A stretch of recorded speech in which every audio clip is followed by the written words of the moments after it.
So ito, mga kababayan, no? Ulitin natin ha. Ulitin natin.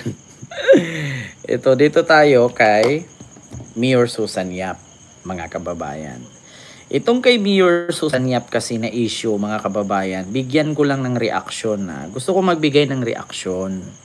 'Di ba? Ito, ulitin natin ha, mga kababayan. Ito po galing sa Billionario News Channel.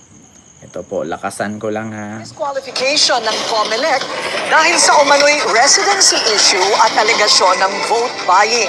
Kanselado rin ang COC ng isang gobernador dahil naman sa material misrepresentation. Ang kanilang mga tugon sa agenda report ni Joash Malimban. Ineligible to be elected as mayor of Tarlac City. Yan ang hatol ng COMELEC and Bank sa kaso ni Tarlac City Mayor Susan Yap Sulit. Sa isang October 22 desisyon, sinabi ng COMELEC na bigo ang kampo ni Yap Sulit na patunayang isa siyang residente ng Barangay Tibag sa Tarlac City o ang lokalidad na ani ay kanyang domicile o itinuturing na tahanan. Ayon sa poll body, lalabag ito sa Section 39A ng Local Government Code kung saan sinasabi na residente ng kanyang masasakupan for at least 1 year preceding election day dapat ang isang tumatakbong kandidato. Base raw sa pinagsama-samang testimonya ng mga testigo, kabilang na ang ilang barangay officials, barangay health workers, at kahit ang isa sa mga umano'y political allies ni Yap Sulit, sinabi na hindi naninirahan dito ang alkalde. Sinabi rin sa resolusyon na ang property umanong sinasabi ni Yap Sulit na kanyang tinitirhan ay natuklasang isang warehouse. Pero ayon sa kampo ng alkalde, kagulat-gulat ang naging desisyon ng COMELEC and Bank. Una na kasing ibinasura ang petisyon sa division level. Ayon sa isa sa mga legal counsel ni Yap Sulit na si Attorney Ray Christopher Fajardo, tila ibinase lang ng COMELEC ang kanilang desisyon sa mga affidavit na hawak ng petitioner. Yung testimony nila, sir, ang tinestify lang nila, walang bahay dyan, warehouse lang. Samantalang yung mga nag-testify or nag-execute ng affidavit for Gov. Susan noon, Mayor Susan, is pumupunta kami dyan, nakikiselebrate nga kami kung may okasyon eh. Pinapatawag nga na kami eh. Mga barangay officials po ito at mga residente rin po ng Tibag at mga kapitbahay po niya. Ibinahagi rin ni Attorney Fajardo sa Billionaire News Channel ang ilang litratong isinumiti nila mismo sa COMELEC na nagpapatunay umano na dito nakatira si Yap Sulit. Makikita sa first floor ang itinuturong warehouse area. Sa ikalawang palapag naman nakalagay ang umano'y kitchen area, isang walk-in closet at isang bedroom. Ayon sa COMELEC, bigo ang kampo ni Yap Sulit na i-authenticate ang mga isinumiting litrato dahil wala raw itong kalakip na affidavit na nagpapakita ng source at circumstances kung kailan ito kinuha. Ayon sa kampo ni Yap Sulit, magpapasa sila ng petisyon sa Korte Suprema na humahamon sa naging desisyon ng ANBank. Lagi nang sinasabi yun, let's protect the will of the electorate. Dapat yun yung bigyan ng pansin. Hindi lang yung posisyon ko yung at stake dito, kung hindi pati yung mas lalong-lalo na yung mga bumoto sa akin at nagbigay ng tiwala sa akin. Samantala, naglabas din ng desisyon ng COMELEC First Division na nagdidiskwalipika kay Cabuyao City Mayor Dennis Hain dahil sa vote buying Ayun, so reaksyon na natin itong kay Susan Yap Sulit, no? Kay Mayor Susan. Ganito yan, mga kababayan. According ako, sabi ko nga sa inyo, 'di ba? According kung magbablog ako, chine-check ko yan. Bago ko yan reaksyonan, inaalam ko yung background. Pagkakaalam ko, mga kababayan, no, ako, diba, galing akong probinsya, pumunta ako ng Maynila, naging resident ako for almost 14 years sa City of Maynila. According sa aking pagkakaalam, diba, according sa aking maging isang residente sa isang lugar, make sure na ikaw ay nakatira ng almost 6 months. 'Di ba, mga kababayan? Almost 6 months kung titira ka sa isang lugar. At ikaw ay matatawag na residente kung ikaw ay magpaparehistro sa barangay. No, lalong-lalo na ipaalam mo kung anong street ka, anong unit ng tinitirhan mo, at kumuha ka ng mga ID doon at magparehistro ka, lalong-lalo na sa NBI, 'di ba? Na nakarehistro ka mismo doon sa barangay. 'Di ba? Halimbawa, ngayon, nakatira ako sa Manila, no? Sa Manila, tapos ang tinirhan ko sa Maynila ay sabihin ko Sampaloc. Doon sa Sampaloc Barangay 1, no? Meron akong ID, Sampaloc Barangay 1, tapos kukuha ako ng NBI clearance, Sampaloc Barangay 1. So ibig sabihin, rehistrado ako doon. So ngayon kung sakali na tatakbo ako, papasok ako sa politika, ang hihingiin lang naman ng COMELEC ay residency. So ngayon, pag nanghingi ka ng residency at binigyan ka ng barangay, may ID ka, may proof ka na doon ka nakatira, kilala ka ng mga tanod, kilala ka ng kagawad, kilala ka ng kahit sino sa mga barangay officials, automatic yun, residente ka doon. Ngayon, mga kababayan, paano nangyari na si Mayor Susan Yap Sulit hindi naging residente dyan at na-disqualified siya? Kung nanalo dapat kung pinadisqualified siya, no? Ngayon, di dapat nung hindi pa siya tumakbo, pinadisqualified na siya yung umpisa pa lang nitong pag-filing of candidacy. Ang nangyari kasi mga kababayan, may mali ang COMELEC dyan. Kasi bakit? Bakit sinang-ayunan at inaprubahan ng COMELEC si Mayor Yap, no? Na tumakbo at manalong mayor, tapos ngayon pinadisqualified, di ba? Pinadisqualified kasi hindi taga doon. So, anong nangyari sa COMELEC? 'Di ba? Bakit inaprubahan ng COMELEC na tumakbo siya at mag-file ng candidacy? 'Di ba? Kung hindi siya taga doon. 'Di ba? 'Yun ang tanong. Noon pa dapat. Noon pa nakapetisyon yun. O nga nito, mga kababayan, kung noon pa nakapetisyon, na may petisyon na hindi siya taga-dyan. Ang tanong ngayon, mga kababayan, dalawa lang naman yan sasabihin hindi siya taga doon. Ngayon sasabihin agad, meron ba siyang mga kamag-anak dyan? Ngayon, pag sinabing nandyan nakatira yung mga kapatid niya, mga pinsan niya, automatic yun, witness yun na taga doon siya. 'Di ba? Kasi kung tatanungin yan sure ba na taga dyan si Susan Yap? Ngayon pag sinabing yes, ngayon ang tanong, nandyan ba ang mga kapatid niya?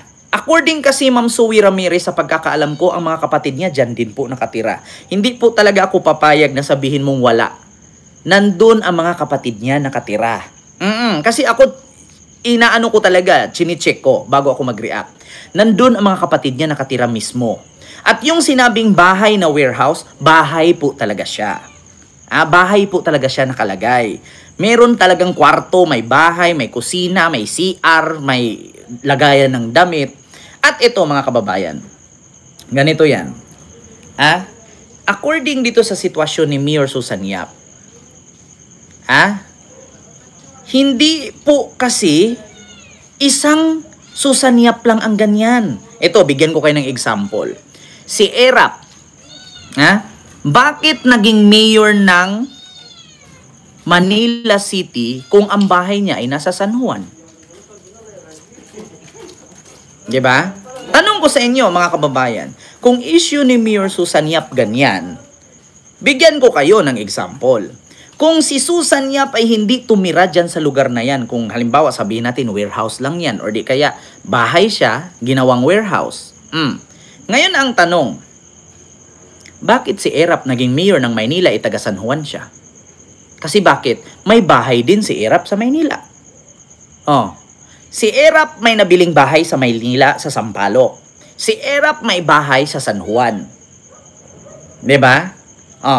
Ngayon ang tanong, mga kababayan, his other relatives are from Iban, San Jose, Tarlac. Ngayon mga kababayan, ganito lang yan Once kasi may mabili kang property sa isang lugar at tinirhan mo, 'di ba? At tinirhan mo ng halos isang taon, automatic yun, resident ka na doon. 'Di ba? Oo, ganito naman yan mga kababayan Ganito yan. Kung ang mga kapitbahay niya ayaw sa kanya, malay natin galit sa kanya. Malay natin sasabihin ng kapitbahay, hindi natin siya nakikita dyan, hindi natin naaano yan. Ang tanong, sino ba ang may-ari ng property? Ganun lang kasimple yan eh. Kung sasabihin na mga kapitbahay niya na hindi nakatira yan dyan, wala, hindi yan bahay dyan, warehouse lang yan dyan. Ang tanong, sino ang may-ari ng property? Ngayon kung pagmamay-ari ni Susan Yap ang property at nakikita nyo siya dyan na minsan tumira, minsan natutulog, ibig sabihin, taga dyan siya. Kasi napaka-imposible naman may property siya dyan tapos hindi siya ang may-ari. Pangalawa, ito pa. Pangalawa ng aking reaksyonan. Bakit ngayon lang pinipetisyonan si Susan Yap or Mayor Susan Yap? 'Di ba? Ilang beses na po siya naging congressman o gobernador. Diyan din sa lugar na yan. Correct me if I'm wrong. Bago nag-mayor o gobernador siya noon bago nag-mayor. Ilang termino siya? Ilang termino siya? Oh. 'Di ba? So di dapat nung congressman pa siya, pinitisyonan na siya. Alam nyo, sa totoo lang kasi mga kababayan, ganito yan eh. Ganito yan. Mahirap kasi mga kababayan kung mismo ang kabarangay mo ayaw sa'yo or kontrapartido sa'yo. Di ba? Katulad sa akin ngayon, halimbawa, tumira ako ng Sampaloc. Yung barangay na aking tinirhan ay, halimbawa ako, BBM. Yung barangay na tinirhan ko, yung chairman, yung kagawad, lahat, puro sila DDS. Malamang pag-initan kanila. Diba? So bakit siya pinag-initan mismo ng barangay chairman? Malay natin, yung barangay chairman, hindi niya kalyado. Diba? Diba may kanya-kanyang jurisdiction ang bawat lugar? Oo nga, meron ngang jurisdiction ang bawat lugar. Halimbawa, ilan po bang barangay ang Tarlac? Kasi kahit saan siya doon na barangay, pwede siya maging mayor. Halimbawa ang Tarlac, composed of 30 barangays. Kahit saan siya doon titira, pwede siya maging mayor. Diba? Halimbawa, dyan sa Tarlac, nagbumuo ng 30 kabaranggayan. O kung bawat barangay bibilhan niya ng property doon, bawat barangay bahay siya. O 76 barangay. O sa 76 barangay, pwede siya maging mayor dyan kahit saan siya tumira.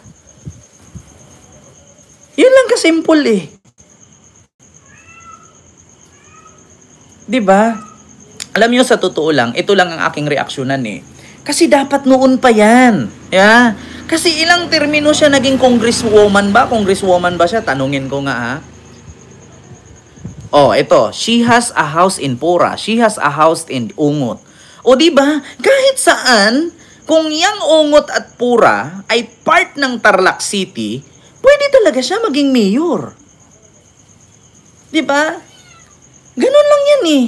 Pura and Ungot, kahit saan dyan, pwede siya maging mayor kasi part ng Tarlac yan. Ngayon, kung saan man nakalagay ang rehistro niya, wala kayong magagawa dyan. Diba? Hindi pwede, Ma'am Suwi Ramirez, na no ka dyan or yes ka dyan. Kasi bakit? Hindi ikaw ang Korte Suprema at Comelec. Kung ngayon sasabihin mong hindi siya taga dyan, bakit siya may property dyan? Ganun lang kasimple yan eh. Once kasi may property ka dyan at nakatira ka dyan at narehistro ang pangalan mo, taga dyan ka. Hindi mo pwedeng kontrahin yan eh. Hindi mo pwedeng kontrahin. Kasi bakit? Politician siya, kailangan niya ng secured na pamumuhay. O bakit si Romualdez may bahay sa Forbes, Makati, itaga Leyte yan? 'Di ba? So pwede siyang tumakbo ng mayor sa Makati or di kaya congressman or kung ano mang posisyon kasi may bahay din siya sa Makati. O, bakit si Bongbong Marcos taga Ilocos Norte may bahay din sa Forbes? 'Di ba? Ganun lang 'yun. Ganun yan kasimple na explanation. Diba? Once kasi, kung ano man ang nakalagay sa ID niya, kung ano man ang nakalagay dun sa rehistro niya, yun na talaga ang masusunod. Di ba? Once na may property ka dyan, tinirhan mo yan. Di ba? Di ba? Ganun lang. Alam nyo, sa totoo lang, kung sa inyo questionable yan, para sa akin hindi eh. Kasi natin yan na once kasi ang isang tao, makatira ka ng almost 6 months pataas, residente ka na dyan.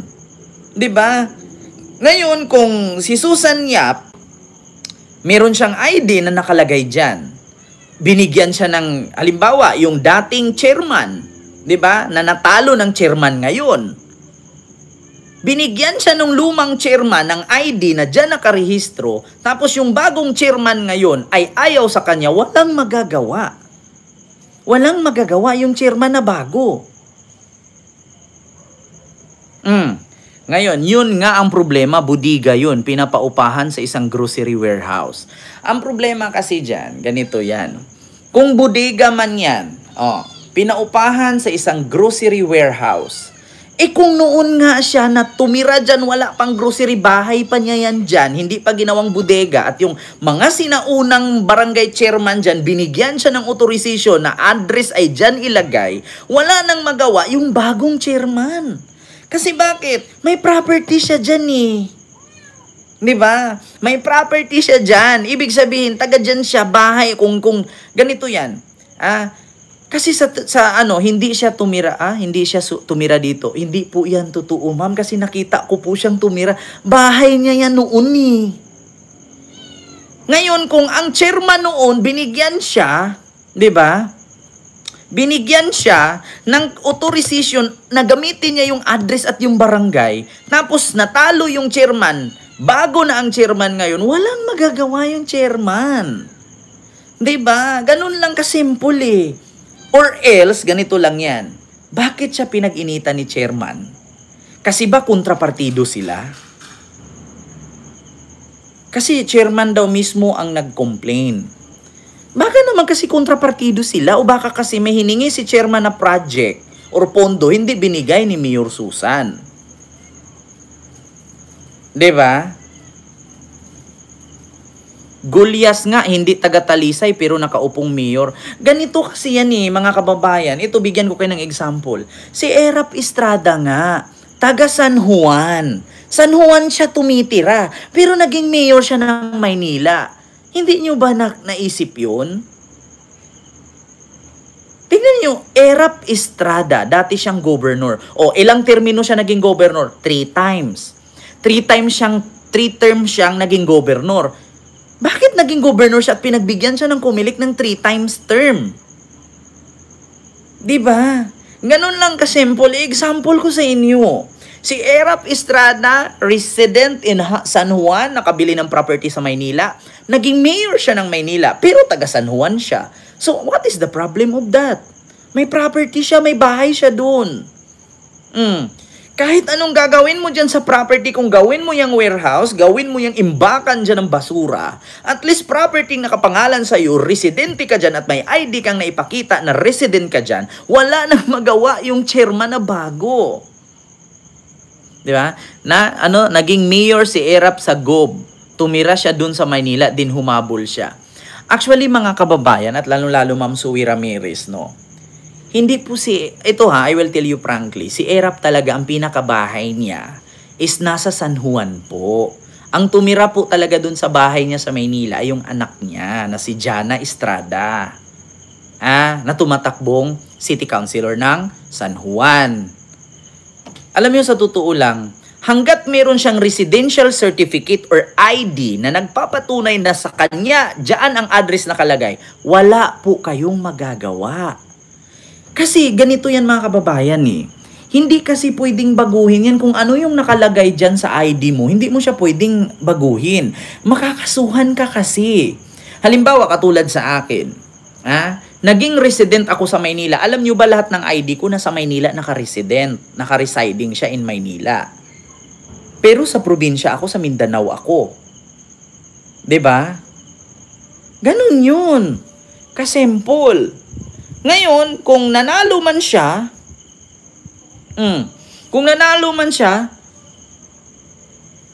Problema na yan ang bumoto sa kanya.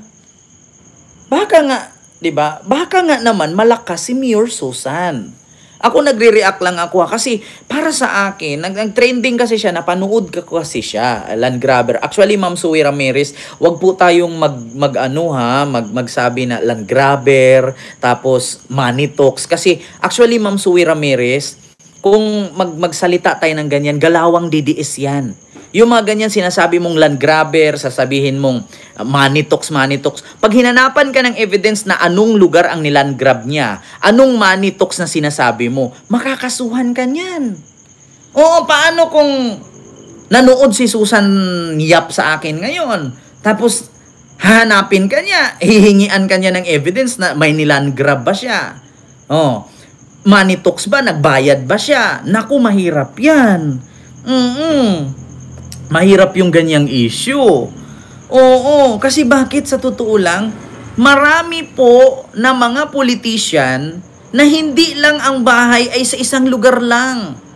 Marami po ganyan kasi ang ginagawa ng ibang politician, mga kababayan. Halimbawa, politician ka sa Mindanao. Pag kumikita ka ng malaki, pwede kang bumili ng bahay sa Maynila, just like what Duterte. How many properties ni Duterte dito sa entire Maynila? Meron siyang Pasig, 'di ba? Meron siyang BGC. Oh, so ngayon pwedeng tumakbo yung mga anak niya doon or si Duterte kasi may property siya doon eh. Ang pagbabasihan kasi niyan, mga kababayan, pwede ka kasing titira lang ng almost 6 months at patunayan mo doon sa barangay na ito, nakatira ka diyan, automatic 'yun, aprubahan ka. Hindi kasi tayo pwedeng mag-declare na land grabber, money talks, mahirap yung ganun. Nako.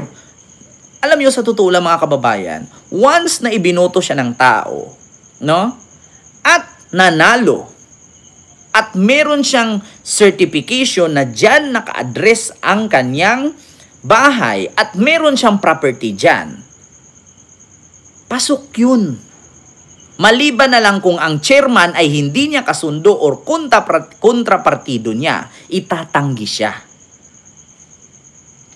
Kung ano man ang desisyon ng Korte Suprema, yun ang masusunod. Mahirap kasi manghusga. 'Di ba? Huwag tayo manghusga, mga kababayan. Pyra Lucas is the name. May isang vlogger na nagsasabi. Naku, Ma'am Zoe Ramirez, kung meron palang isang vlogger na nagsabi, tapos hindi mo chine-check na land grabber siya, naniniwala ka? Dapat from the start pa lang nung gobernadora siya, dinisqualified na siya. Naku, ma'am, huwag ka pong maniwala, ma'am, ha, kung galing-galing lang sa vlogger dyan, na narinig mo lang na merong isang vlogger na nagsabi, land grabber si Susan Yap, sulit, ganito, ganyan. Mahirap yan, ma'am. Alam mo ba, ma'am, yung mga DDS, mahilig sa ganyan. Naririnig lang nila na sinabi ni Tarpulanong ganito, sinabi ni Tarpulanong ganyan. Sinusunod nila at pinapaniwalaan nila. Mahirap yung ganun. Alam nyo ba na sa kasabihan, ang smoker, diba, hindi masyadong tatablan ng nicotine. Mas tinatablan ang mga second smoker. Alam mo yung second smoker? Yung mga nakakasinghot lang. Nakikisinghot ka lang ng usok, ikaw yung malala na apektuhan kaysa doon sa smoker. Sa madaling salita, yung nagsalita, hindi nakakasuhan. Yung nakakasuhan, yung nagpapakalat ng chismis. Diba? Hindi po pwede. Ma'am Zoe Ramirez, na i-change next topic ko to. Hindi po pwede. Diba? Hindi mo ko pwedeng diktahan na next topic. Channel ko to, live ko to. No? Itigil mo, ma'am, yung nakikinig ka lang pala sa mga vlogger na opinion nila, tapos ikakalat mo dito sa aking live na land grabber siya kasi narinig mo sa vlogger na land grabber si Susan. Naku, mahirap yung ganyan, Ma'am Zoe Ramirez. Galawang DDS yan. Utak DDS yan. O, hindi pwede yung ganyan, Ma'am Zoe. At first time, ngayon lang kita nakita dito. Meron akong nakita ditong nag-comment na Ma'am Zoe, pero hindi Ramirez. 'Di ba?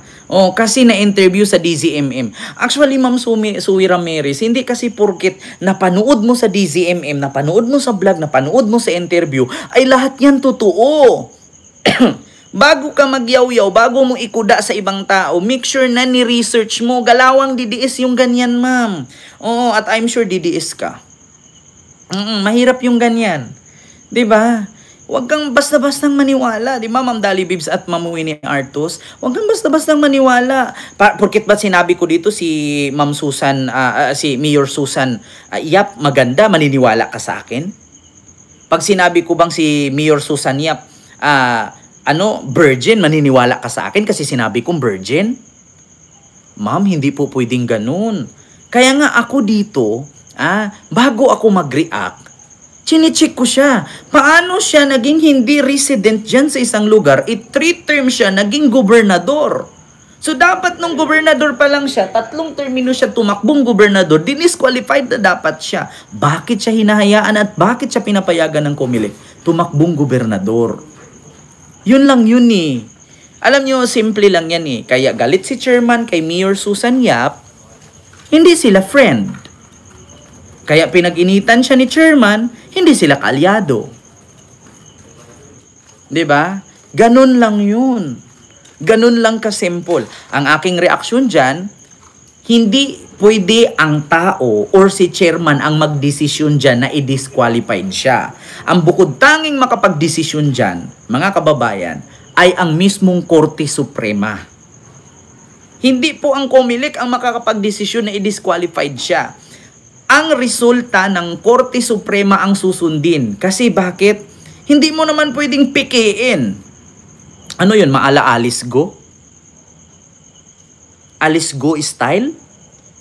Birth certificate? Peke? Diba? Ganun yun, mga kababayan. Hindi mo siya pwedeng, actually ako ayaw ko nga manghusga na si Mayor Susan, hindi taga dyan, si Mayor Susan talaga ay warehouse lang ang bahay. Nakita ko may bahay, may kwarto, may closet, may kusina, may CR eh. Ngayon pag ipakita sa akin yun ni Mayor Susan, ito yung bahay ko, Ken. O paano kung bigla kong makuha ang number ni Mayor Susan, kausapin ko siya at interview ko siya, bigla siyang bigla siyang nag-house tour dito on my live, paakyatin ko siya, magugulat tayong lahat. Diba? O, paano nyo nasabing warehouse to? Ito yung closet ko, ito yung kwarto ko, ito yung kusina ko, ito yung CR ko. O, tapos sabihin nyo, hindi ako nakatira dito, ito yung address ko. O, yan ang problema. Ito yung ID ko, ito yung NBI clearance ko, ito yung police clearance ko, ito yung... Mapahiya tayo eh. Diba? Actually dito, nagre-react lang tayo, hindi natin sila pinagtanggol, hindi natin sila kinakalaban. Si chairman baka hindi siya supporter ni Mayor Susan or di kaya si Mayor Susan at si chairman hindi nagkakasundo. 'Di ba? Ganun lang ka-simple. Di dapat umpisa pa lang nung gobernadora pa siya. Bakit nanalo pa siya 3 termino pa siya maging gobernador? Di dapat noon pa lang nung gobernador siya, tinerminate na siya.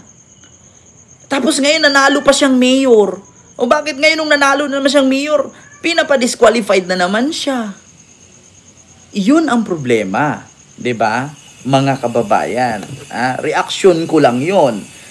Kasi actually mga kababayan, hindi lang po kung ikaw mayaman ka, 'di ba? Kung ikaw mayaman ka, may nakita kang property na malapit sa airport. Gusto mo malapit sa syudad, hindi ka ba bibili? 'Di ba? Hindi ka ba bibili? Si Romualdez nga, tignan mo, taga Leyte siya. May bahay sa Forbes. So ngayon, may bahay si Romualdez sa Forbes. Anytime, pwede siyang tumakbo na mayor, city councilor, ng Makati. Kasi taga Forbes siya eh. Highest position ng local, naka 3 term, tapos ngayon pa-disqualified. Yun nga eh. Property is the best investment. Yun nga ang problema, Ma'am Zoe. Ganun lang yun. Basta yun ang reaksyon ko. Tayo, hindi naman tayo kasali dyan, hindi naman tayo involved dyan. So, hintayin na lang natin ang desisyon ng Korte Suprema. Kung ang desisyon ng Korte Suprema na hindi siya taga dyan, disqualified siya. Pero kung ang desisyon ng Korte Suprema ay taga dyan siya at inukihan, sinang-ayunan at pinaburan, ibig sabihin, mananatili siyang mayor. Ganun lang. Diba? Ganun yun ka-simple mga kababayan. Ang para kasi sa akin dyan, actually politician naman siya, pinulitika siya. Bakit? Ganun lang ka-simple yan eh. Kaya siguro, si chairman, sinabing hindi taga dyan, baka siguro, hindi sila naambunan ng pondo. Or else siguro si chairman gustong lumapit, hindi pinansin ni mayor, kaya nagkaganyan. Ganon yun kasimple. Or else kaya, galit si Mayor Susan kay chairman, kaya naghiganti lang si chairman sa kanya. Ganon lang kasimple yun. O malay natin sa madaling salita, BBM si Mayor Chairman, DDS. BBM si Mayor Susan, DDS si Chairman. Ganon lang naman yun eh. Kahit nga puro sila BBM, nag-aaway pa rin eh. How much more pa kung DDS si Chairman, BBM, di ba, loyalista si Mayor. Ganun lang. Ganun ka-simple. Dito tayo, mga kababayan. Dito tayo kay Pulong. Ano naman ito, mga kababayan, itong kay Pulong Duterte. Ito po ang ano ngayon kay Pulong, mga kababayan. Meron kasi, mga kababayan, na binisto, no, itong si Congressman Tinio, na kung saan si Pulong daw, mga kababayan. Oo, ang politika kasi sa Pilipinas magulo. Politics yan, no? Tayong tao, wag na tayo sumali diyan. Ako bilang vlogger nagre-react lang.